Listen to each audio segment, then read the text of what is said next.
ఈ రోజే డౌన్లోడ్ చేయండి. మీ ఫేవరెట్ షోస్ చూడండి.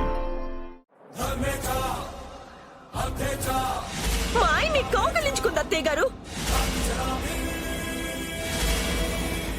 అందుకే జుట్టు పట్టుకొని బయటకు గెంటేస్తున్నాను. నాన్న రోహిత్, అనన్య నిన్ను పట్టుకోలేదు కదా? ప్రీతి చెప్తుంది నీకే. నేను ఆయన్ని పట్టుకున్నాను. ఇక ముందు కూడా మరింత గట్టిగా పట్టుకుంటాను. నోరు మూస్తావా?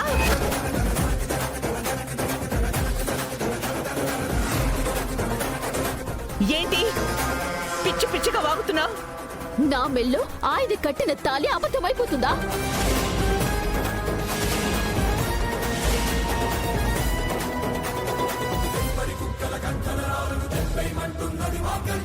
అత్తయ్య గారు స్ట్రెస్ తీసుకునే విషయాలు తెలియకూడదు కదా. ఇప్పుడెలా?